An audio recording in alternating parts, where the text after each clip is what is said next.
kasih, selamat siang.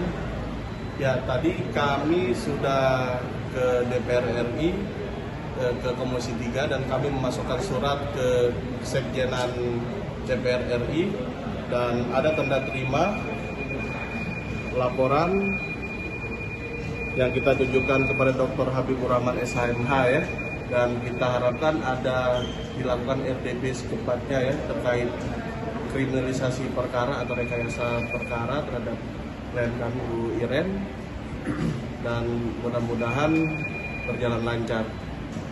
Tambahkan? Ya, jadi saat ini tadi setelah kami dari DPR RI, kita lanjut ke Bareskrim untuk membuat laporan yang diberikan kepada Kepala Kepolisian Republik Indonesia yang dilakukan tanda terimanya ini tanda terimanya sudah diterima oleh Humas Polri Republik Indonesia.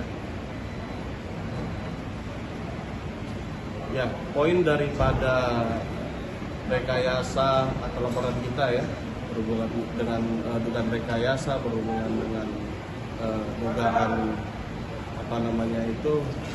meminta sejumlah, walaupun dalam bentuk somasi ya,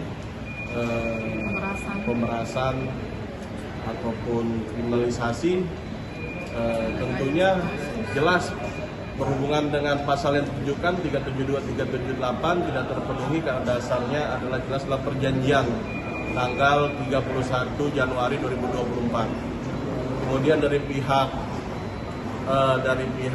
Diana Jo 2 kali melakukan somasi dengan nilai total 811 juta ya. Kemudian kami tanggapi ya, bukan tidak tanggapi, dan kita menjawab somasi tersebut ya, dan kita tertanya juga dalam somasinya kerugian apa yang dimaksud. Nah, setelah itu dari pihak Diana Jo membuat laporan polisi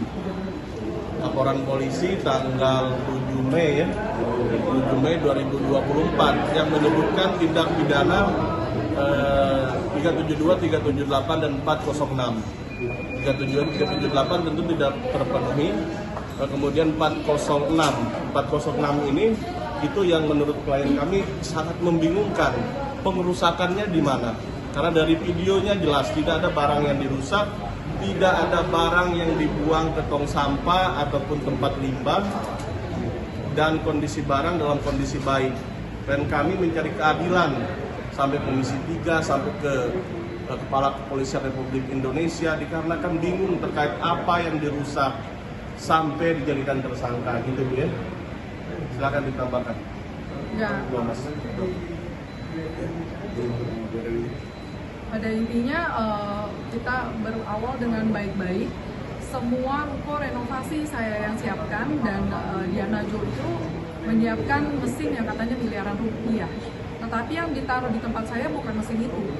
Dan kalau dibilang kerugian lebih banyak di saya. Dan kalau memang mau baik-baik berdamai, saya yang meminta baik-baik, tetapi dilayangkan somasi. Setelah somasi, laporan polisi yang membingungkan saya. Somasi yang bukan sesuatu yang harus saya gantikan. Kalau memang saya harus gantikan, saya akan gantikan. Kita bisa bicara baik-baik, tetapi langsung masuk laporan polisi. Dan itu pun saya tidak takut kok, saya selalu datang. Semua saya hadapin. Karena saya tidak melakukan penipuan, tidak melakukan penggelapan maupun pengerusakan. CCTV itu dipasang tanpa sepengetahuan saya di dalam ruang treatment. Apakah itu etis? Ruang treatment loh, ruang treatment untuk slimming. Kalian tahu semua kan, ruang treatment slimming itu kita harus buka baju. Kalau pasien tahu, bagaimana itu akibatnya? Apakah punya etika kerja? Tolong diperhatikan sekali lagi.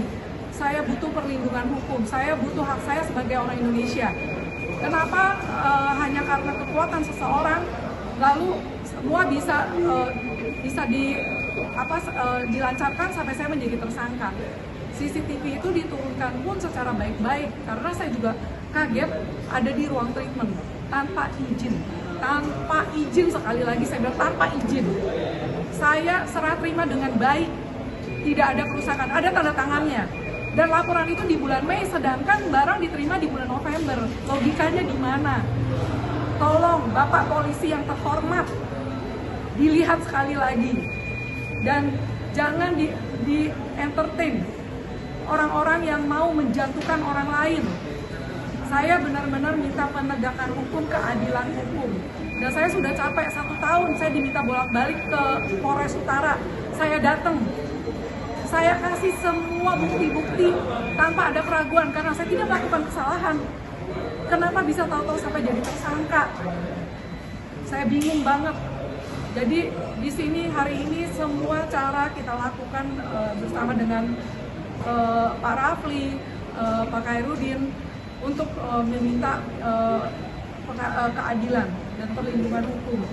Mohon didengar suara kami dan mohon sekali lagi agar ini cepat dibereskan sampai tuntas. Terima kasih.